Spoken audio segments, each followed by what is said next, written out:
Jimmy normally picks out songs that go with my lesson. The lesson is on government. And it's going to be short-lived, I'm telling you. You know, I've already figured out when I get up and start preaching on chapter 13 in Romans, the first assertion is going to be made. Oh, look out for your toes. He's going to start preaching politics. I want to define terms a bit so that we can make some distinctions here, okay? I'm not going to talk about politics this morning because politics are man-made. That's why they're full of lies and deception. Government is from God. And so therefore there's quite the difference between politics and government. I want you to go all the way back to the Old Testament in Genesis. Turn with me to Genesis, the third chapter. I'm wrong again. Genesis, the 4th chapter. I had 4 shots at it. 1, 2, 3, 4. Genesis, the 4th chapter, and I want you to notice something because this is one of the first records of the disrespect that God set in order with the humanity, the value of humanity, the value we have. God created humans, and He gave us a little bit of Himself. Let us make man in our image, He said, as He was creating humanity. And so He created Adam and Eve, and they had something different than all the rest of creation. They had some value. And Cain despised that value. He killed his brother Abel. But I want you to note that in chapter 4, verse 15, the Lord set a mark on Cain, lest anyone finding him should kill him. The Lord was the one who he activated, He enforced the law of God. Now I want to understand something, and I want to get this as a foundation. Sin is lawlessness. If I read 1 Corinthians 3:4 right, sin is lawlessness. And so when we talk about what is law and what is authority and what is government, government is not something that man created, okay? I've always thought America was so unique in this regard because we recognize that we are created and God gave each of us, you know, the value that we have. And that's stated in our Constitution, in our Bill of Rights. The idea that we've been given something by God was an understanding amongst our forefathers. And so that's recognizing that really government is something that belongs to God. Therefore, when we have a sin, sin is lawlessness, is the way the New King James puts it in 1 John 3 and 4. So, when you look at government, government belongs to God. And at the very beginning, God was directly enforcing law. But notice what happens as you go further into the book of Genesis, and you get over a little bit further, and Genesis 9, we have a transition that's made after the flood. And I'm not going to get too far into the antediluvian world, what all was going on back then, whether they were bad, good, or otherwise, because God looked at it and said, even their imaginations of their heart was evil, and He took them out. Okay? So after the flood, God set up a government wherein He is still the governing authority. He always will be. But how it is enforced had changed a bit. Look with me, if you will, in chapter 9 of Genesis. Begin with me in verse 5. Surely for your lifeblood I will demand a reckoning. Okay, our blood, as humanity, we are unique and different than the critter out there. For from the hand of every beast I will require it. In fact, Moses codified this in the law that was given to him when he started talking about if an ox gores a man, you kill the ox. Okay, there was an accounting. And he says, from the hand of man, notice that, from the hand of every man's brother, I will require the life of man. Now you notice here's a transition. God's not going to be the enforcer as He was with Cain. It's different now. In fact, He says in verse 6 is a key, whoever sheds a man's blood, by man, his blood shall be shed. Here's an institution of government that's taking place here. Now that's not to say that all governments are always excellent and right and do all the right things. I know one of the statements made in here is that when Paul speaks in Romans, we don't resist authority because verse 3, the rulers are not a terror to good works but to evil. Well, sometimes governments are sorry. In fact, in chapter 14, we find a bunch of warring going on in Canaan, and Lot gets all this stuff stolen, and so Abraham goes over and gets it all back. But you had a war over there that occurred, And during the course of that war, there were all kinds of governments fighting each other. And that's not to say they were right or wrong. And so therefore, what we have to understand, going back to Romans 13, is that every government is God ordained. And that's what the Bible tells us. Now that means, yes, Stalin's government, Pol Pot's government, Hitler's government, those were God ordained. That doesn't mean they did everything right. But what it does mean is that we have to give our concession to God's authority as governments that He sets up. Now that doesn't mean we obey everything that they say. As a matter of fact, you'll notice in Exodus 1:7, when the Pharaoh said, I want you midwives to go out there and kill all these Israelite babies that are being born, you're overrunning us here like a bunch of rabbits. And the midwives said, not going to happen. In fact, Moses' mama said, not going to happen. Took Moses and hid him for 3 months and then put him in a basket, and that's how the Pharaoh's daughter come to find him. But that's civil disobedience. In fact, one of the great examples in 1 Samuel, in Daniel 3. In Daniel 3, you have three guys, Shadrach, Meshach, and Abednego, and here's Nebuchadnezzar, who is the king. And, governments by and large are for good, but sometimes governments do things wrong. But if it's something that does not cross God, we need to obey the government. And so therefore, when Daniel records, when this is recorded, that Shadrach, Meshach, and Abednego are told by Nebuchadnezzar, bow down to this idol, their response is no. As a matter of fact, it's really worth reading if you go back to Daniel with me, because what he says is basically a rejection as not a conscientious objector, but a civil disobedience to the governing rule. Notice in chapter 3 of Daniel, going down to verse 16, Shadrach, Meshach, and Abednego answered and said to the king, O Nebuchadnezzar, we have no need to answer you in this matter. If that is the case, our God, whom we serve, is able to deliver us from the burning fiery furnace, He will deliver us from your hand, O king. But if not, let it be known to you, O king, that we do not serve your gods, nor will we worship the gold image that you have set up. So we have the right, when a government tells us to do something that is opposed to God's law, to deny doing that. Now let's understand what we're looking at here, because civil disobedience is authorized by the Bible. However, if you civilly disobey, you cannot expect the leaders to say, oh, no problem, you're good to go, we'll just let you be an exception to the rule. No, He heated the furnace up more and threw them in anyway. So we have to understand that even when it comes to civil disobedience, it's only authorized when the commands from a government are sinful because they are crossing God's law. So we have to understand that government was established by God, and we should obey the government as long as it doesn't cross God's law. There are countries, there are nations on this planet right now whose laws are in contradiction to God's laws. There was for a long time a quota in China that you could only have so many kids. I think it was one for a while. And they enforced that with abortion.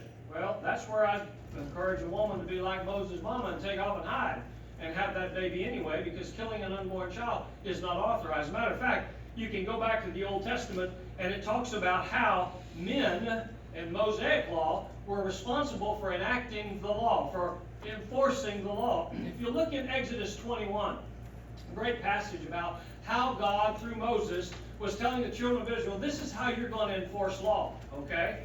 And he starts way at the beginning of the chapter, but I'm going to run down to verse 12, and understand in verse 12 it says, he who strikes a man so that he dies will surely be put to death.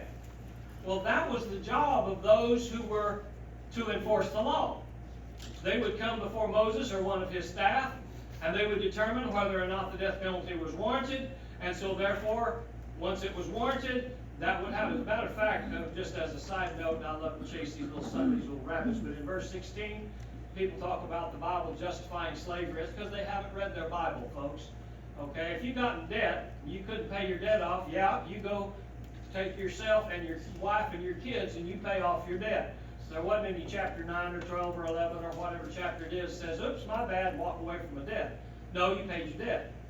But kidnapping a person, in verse 16, he who kidnaps a man and sells him, or if he is found in his hand, will surely be put to death. The Bible does not support slavery like we had in this country. Okay, let's understand that. There was a lot of crust about that during the time of the war between the states, or for those of us that are Southern, the war of northern aggression.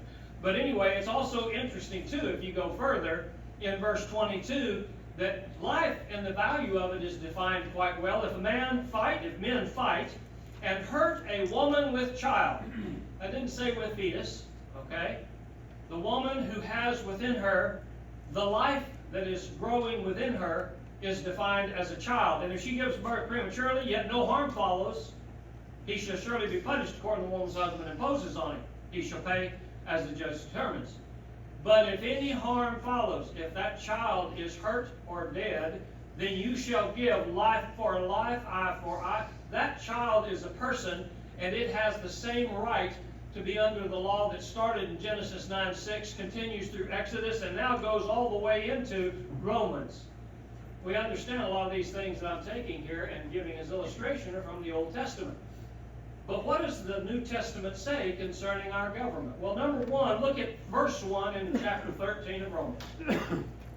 Let every soul be subject to the governing authorities. Every soul. None of us are an exception to the rule. Okay?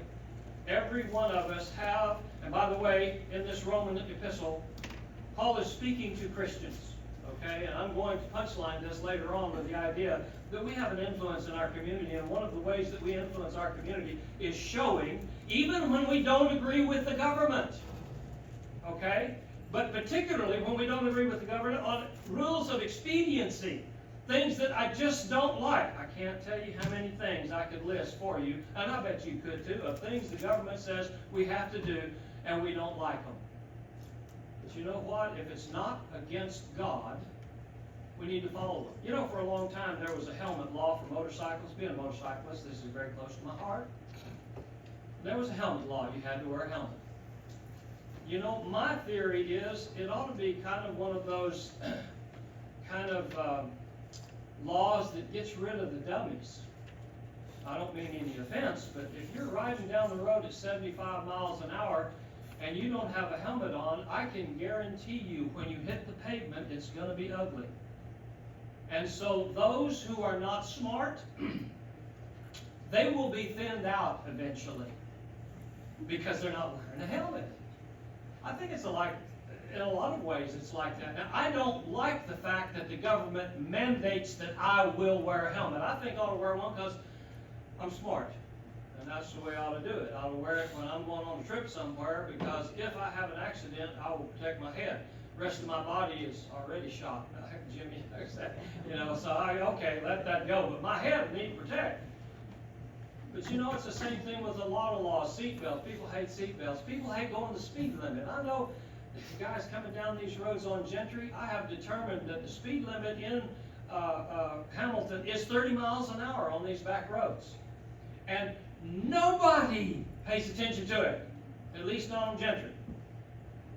Except me, I guess. I go slow because you got to watch the potholes. Potholes will swallow a motorcycle. But, you know, I go slower, but people come flying down Gentry like it's going out of style. And that may not seem like a big thing. But I'm looking at the book and saying, if you do that, you're not in submission to your government. It's wrong. It's a sin. And I know, oh, it's not a big thing. Well, maybe not. But evidently it is to God, or he wouldn't have said it. So therefore, he points out that every soul is to be in submission to the governing authorities. There's no authority existent except from God. That doesn't mean the authority does everything right, and when there's a decision between us and God, we need to follow God. No doubt. However, on things where it's like an expediency, we need to do what the law says, because the authorities that exist are appointed by God. If you go further, because of that, therefore, based on the fact that God is the one who set up government, not politics, but government, therefore, whoever resists the authority resists the ordinance of God. Now we can put it into an analogy and put it into usefulness. Because I know many people who are Christians who would not dare do something against doctrine, who would not dare worship improperly, but won't stop at a stop sign. And I know on occasion, I got caught here some years ago, fellow I was riding with, I rolled through a stop sign. His father-in-law is a highway patrolman, and he gave me grief. And he was right. Because we need to stop at a stop sign. Yes, it may not seem like it's terribly important, but what I am doing is I am resisting God's authority, and it's wrong. Now, there's a lot of things that go on in our laws that I'm not a big fan of, and I'm sure you're not either, but that doesn't change the fact we need to obey God. And by the way, this is something that I have found to be the case, only because on rare occasion in my life have I been stopped for speeding. Real rare, okay? But I have been stopped for speeding. And you know what I've discovered? When the officer walks up to the window, and you look at him with a sour face and say, "What?" He's liable not to be friendly to you. Now, I've not discovered that. As a matter of fact, when he comes up the window, I have my license and concealed carry ready, and I say, "Yes, sir. Yes, sir." And I've discovered when I do that, he's going, it's just like a big sigh of relief, and he's ready to let me go, give me a warning, and send me on my way. Well, some of them. There was one old sorry dude, every time I went to Campwood, he gave me a ticket. But anyway, that's beside the point, another story. Nevertheless, if I had not been speeding, I wouldn't have got that ticket. But the whole point being, they're not a terror to those who are good. By and large, even horrible, sorry leaders, government officials, usually are relieved when somebody does what's right. What a great example we could be by just doing what's right. Even if the government authority, in our view, may not seem to be worthy of that. We'll look at that in a minute. But these law enforcement situations are here in verse 4 as ministers for good. That's what God intends government to be for. As a matter of fact, it is a stone cold fact. We will not have a civil society if we do not have law and we do not have consequences for those who break the law. I don't understand people who don't realize that, letting people off the hook seems like a very philanthropic way to go about enforcing law, but that's not true. If there are no consequences, people will get out of line, and they know there's no consequences, and they'll do it more and more frequently. If we enforce the law, I always liken it to disciplining children. I always joke about how I beat my kids. But Frank, as the Bible says, you beat the child, you'll save your soul from hell. That's right out of Proverbs. But I really didn't. As a matter of fact, I have discovered that one or two good spankings, and I mean good in the sense of it really was effective. There was pain involved so that the child knew this conduct is not going to get me where I need to go. In fact, when I do this kind of conduct, it gets me a very negative response, and I don't like that. So what's the fix? Kids are smart. They'll quit doing that because they don't like that. The consequence. And so it doesn't take very many, really doesn't, for most kids. Now, I was maybe the exception because I got several spankings when I was young. Maybe one of y'all did too. I don't know how that works, but some of us were just slow learners. But we could be taught. And we could be taught with the consistency of imposing the consequences due someone who breaks the law. If you'll notice, God's laws and God's governments are ministers to us for good. And so if we'll do what's right, then we'll be okay. Now, one of the things that the law is there for is that they are to impose these consequences, going all the way back to Genesis 9:6. Okay? If man sheds a man's blood, by man, that man's blood should be shed. Okay? And that's proper, regardless of some of our softer-minded people who don't think the death penalty has any place in our modern culture. No, quite the contrary. I believe if we imposed that more often, we would have less problems than we do. And that is the case across the board with any consequence of discipline to those who break the law. But you'll notice that if you don't do that, in fact, the statement made there, perish not the sword in vain. I've had some really interesting conversations in my time about what exactly does that mean? What is the sword for? You stand back and just poke somebody a little and say, now you better quit that. Kind of like the parent that says no 675,000 times to a child, and you just taught that child no doesn't mean no. No, the sword is intended to cut, wound, and kill. And so when the law bears not the sword in vain, if you do what is wrong that is deserving of death, the law is supposed to enforce that, and you should be dead if you take a man's life. That's how that works. Therefore, in verse 5, as you continue on, we need to be subject to law. Not just because we fear the consequences of having done that, but here's where it gets to the Christian part of it, for conscience sake. We need to do it whether we're being watched or not being watched. We need to do it because it's the right thing to do. Do you realize the foundation of your Christianity is based on how you function in a conscious way? Why, we're told that we're to be baptized into Christ, but the way Peter puts it is he says, people were saved in Noah's day by water.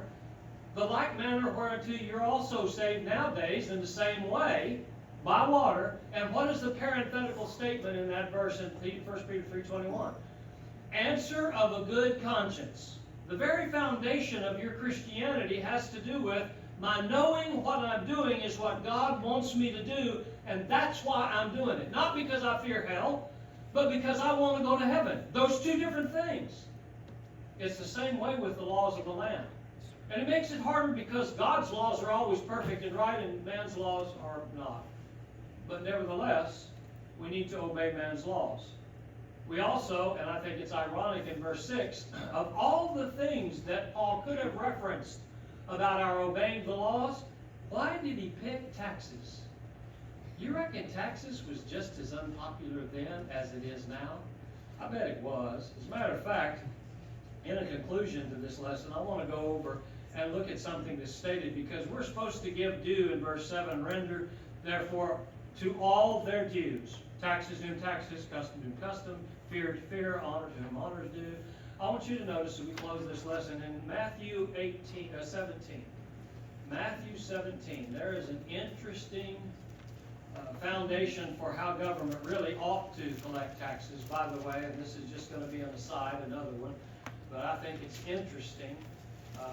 This is Jesus speaking here. They came to Capernaum in verse 24, and those who received the temple tax came to Peter and said, does your teacher not pay the temple tax? Now, temple tax was the tax imposed upon the Jews at that time to support the temple and its operation, its function, and so forth. And Peter, of course, immediately, oh, yes, we do. We're faithful Jews. We do the right thing. And, of course, Jesus would, because Jesus was perfect. Okay? Even though the temple tax, as Jesus will explain, really isn't something they should have been paying, honestly. If you look at it, he says yes, and when he had come to the house of the house, Jesus anticipated him, and he poses a kind of a conundrum for it. What do you think, Simon?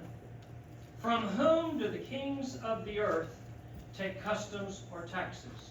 From their sons or from strangers? And of course, Peter admitted, oh yeah, kings take taxes from strangers. You don't tax your own people. I've often thought, if our government would follow these rules, I believe all Americans would be so happy. Instead of taxing Americans and giving it away free to the Somalians, let's tax the Somalians and give it away free to the Americans. I believe that. You could vote on that one. I believe that'd fly. And that's exactly what Jesus is saying here. That's what they ought to do. But even in his day, they were not doing that. Now, how do we respond? Well, we just don't pay our taxes. No, that's not right. He goes, then the sons are free. Nevertheless, lest we offend them, go to the sea, cast a hook. By the way, this is not support or authorization for all of y'all to go fishing, just in case you might catch that fish on Sunday morning so you can bring the coin to the church. Okay, that doesn't work that way. Okay, we need to be here assembling. But you'll notice he said, you go get a fish, and when you pull up the fish, there'll be a coin in there. A stater is really the term that's used there, not a shekel, but anyway, a stater, or a piece of money, and take it and give it to them for me and you. We're going to pay our taxes, because that's what Christians do. Now, we're coming up on a time here not too long from now where we're going to end up paying taxes here in about a month or two. And we need to pay our taxes. And when we leave here, there is a stop sign down here. It is the bane of my existence, because I have yet to come up that stop sign and anybody be coming. But you know what Jeff needs to do? He needs to stop. Because that's the law. That's what we need to do. And here's why. Jesus said, nevertheless, lest we offend. Everybody is watching you. Do you obey the law? Do you follow what the law is clearly stated and we understand it? Or is it just an inconvenience we're willing to set aside because we just go on? My question is, if we're going to be an influence in this community, one of the ways in which we influence people, and Paul was pointing this out to the Romans. And by the way, Paul was writing to, we get this in context? Romans. Because you know all of the Caesars in Rome were so righteous and upright and good moral men to whom they could answer and respond to. Right? Not so much. Some of the worst leaders in history, and I don't mean they were effective leaders in some regard because they kept Rome together for a long time, but morally, they were reprehensible. And that's why, as a political statement, I'm not saying vote Republican or vote Democrat. No. There's no place for that in the pulpit. What there is a place for is to understand that God is the source of our government, and we need to obey our government whether we like it or not. We need to obey our government. Now, we're blessed in this country. We're coming up here in May on some voting that's going to happen. We need to, as an obligation, as Christians, go take our vote and let our voice be heard. We've got no reason to whine and bellyache about our government if we're not at least speaking when we have opportunity to speak. It's a great privilege. But when whomever it is gets in there, it is our job to follow the code, follow the law, be in submission to it. And the reason is not just for fear of having consequences, because in Hamilton there's not a lot of consequences sometimes. No, the reason is we're Christians. And we do what's right. You can count on a Christian doing the right thing. If it's the law, we need to follow it. That is not politics. That is government. But it's the book.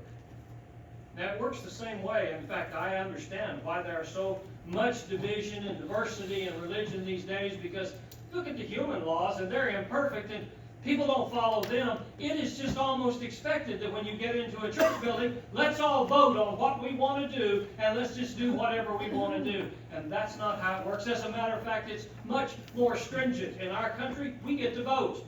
In a kingdom, you do not. When the king speaks, he's authority. Esther understood that of old, way back in the day. You don't just march in and say, "Yo, king, I need to speak with you." You lose your head. In the same sense, in our kingdom, Jesus has all authority. Matthew 28:18. All authority has been given to him. If we don't have authority to do what we're doing, we sin.